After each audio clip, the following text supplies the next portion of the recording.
Carl Jung once said that the greatest obstacle to growth is not failure, but the fear of discovering who we might become if we truly stopped giving up. You know this feeling. You start something full of energy, a new project, a fresh habit, a dream that finally feels possible. And then, somehow, it fades. Doubt creeps in. What if I'm not ready? Maybe it's not the right time. What if I fail again? And the cycle repeats. According to Jung, this pattern isn't just a lack of discipline, it's a movement of the unconscious. Every time you approach expansion, something inside you resists. That resistance is the shadow, the hidden part of the psyche that fears transformation. Because change means the old self must die. For Jung, giving up again and again is a disguised form of self-protection. The ego wants safety and control. Every time you move towards something that threatens the old identity, the psyche hits the brakes. You don't stop because you're weak. You stop because a part of you doesn't yet feel safe to grow. Jung explained that the unconscious doesn't handle rapid change well. When you push too far, too fast, it triggers sabotage, procrastination, sudden fatigue, harsh self-criticism, or an unexplained loss of motivation. These aren't failures. They're the psyche's way of asking, are you sure you're ready for who you're becoming? To give up, then, is not a flaw. It's a message, a signal that a dialogue between your ego and your shadow has gone silent. The ego says, I want to change. The shadow whispers, but what will happen to me if you do? Jung believed that true transformation begins the moment you turn toward that voice instead of fighting it. The part of you that resists growth isn't against you. It's just afraid of disappearing.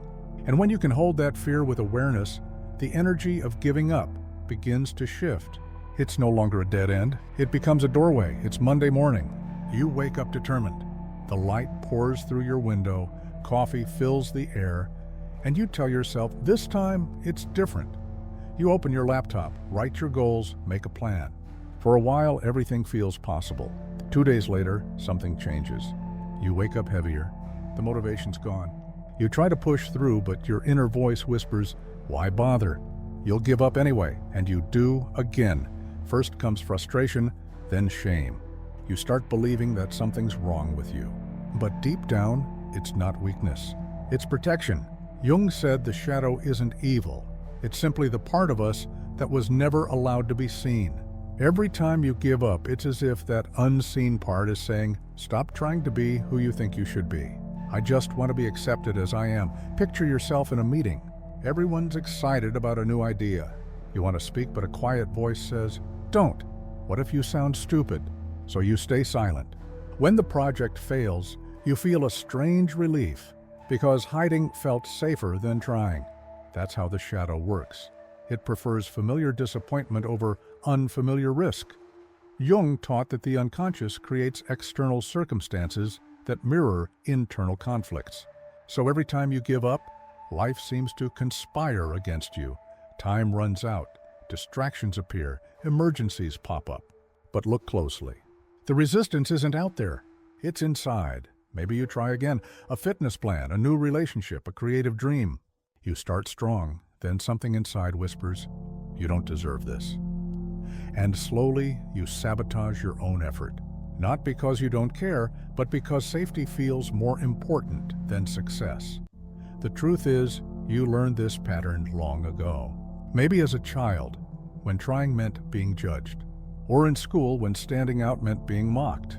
Your shadow remembers. So now every time you approach real change, the same protective instinct activates, stop before it hurts again. But Jung's insight was radical. The shadow is not your enemy. It's your guardian, a wounded protector. It only learns to trust when you listen, not when you fight. You don't conquer the shadow, you befriend it. Imagine standing in front of a mirror, not the bathroom mirror, but a mirror of the soul. You see every unfinished dream, every project left halfway, every version of you that walked away too soon. And for the first time, instead of shame, you feel compassion. Because now you understand, giving up wasn't weakness. It was a way to survive, no moral yet, no solution. Just awareness. Because in the space of awareness, Change begins quietly, Carl Jung said. Freedom begins the moment we stop reacting mechanically. To break the cycle of giving up, you don't need more motivation, you need more consciousness. Here are 5 Jung-inspired steps to help you transform resistance into growth. Step 1. Notice the pattern before you fight it. Next time you feel like quitting, don't attack yourself. Pause and think. Something in me is trying to protect me right now. That thought shifts you from shame to awareness, from unconscious reaction to conscious presence. Step 2. Let the part that wants to quit speak. Close your eyes.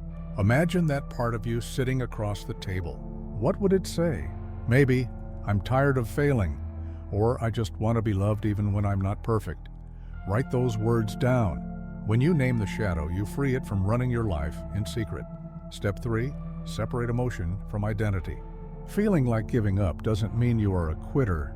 That's the ego's confusion. You're not the feeling, you're the awareness that observes the feeling. Jung reminded us, the unconscious speaks in emotions, not truths.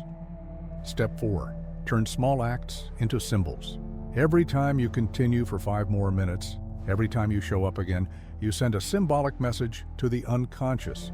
It's safe to move forward. Create rituals of persistence. Light a candle, breathe deeply, say, I choose to stay. These gestures are sacred dialogues between you and your deeper self. Step 5. Share the process, not just the result. Isolation feeds the shadow. Expression heals it. When you talk about your struggles, the unconscious realizes it no longer needs to sabotage you to get attention. Speak, write, share, heal.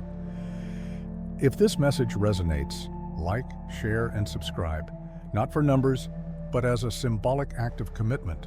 Each small action tells your psyche, I will not abandon myself this time. Persistence, in Jung's view, isn't about force. It's about presence. The willingness to stay with yourself when things get uncomfortable, because that's where real transformation begins. Jung believed the modern soul suffers from fatigue, not physical exhaustion, but a loss of meaning. In a culture obsessed with starting, we've forgotten the sacred art of staying. We're taught to chase the new, not to deepen the familiar. So when the excitement fades, we mistake stillness for failure. But Jung said, what doesn't grow in depth grows in shallowness. Giving up again and again is not laziness. It's the soul's protest against a life without meaning. 2. Stay is to endure the empty space between beginning and becoming, the dark womb of transformation where nothing seems to happen. That's where your new self is forming quietly.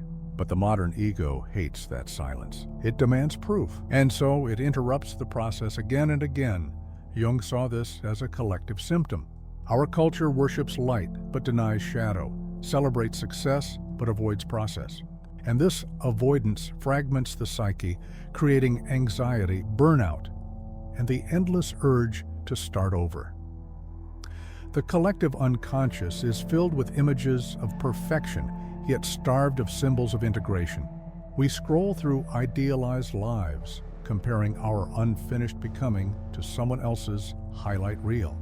And when we can't keep up, we quit, not just on projects, but on ourselves. Jung wrote that what you resist not only persists, but grows stronger. Every time you resist your own rhythm, the psyche revolts through self-sabotage.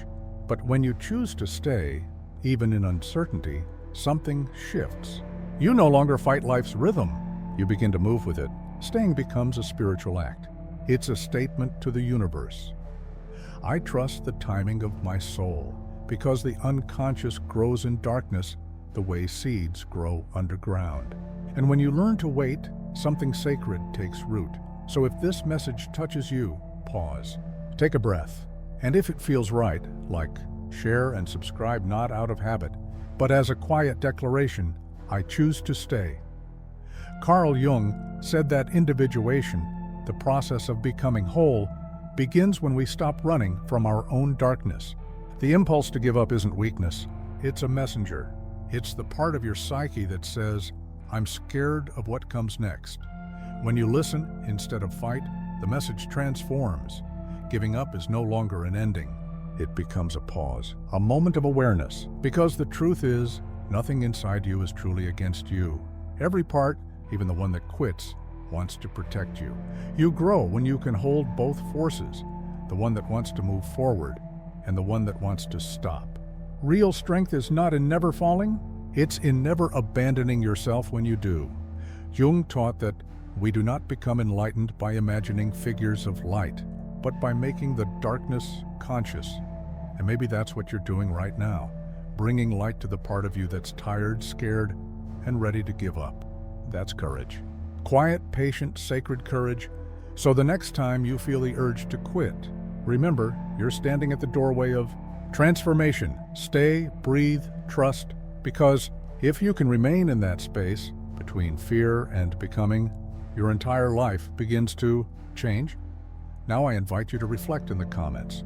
Where in your life do you always start but never finish? Maybe that's exactly where your soul is asking to grow. See your shadow.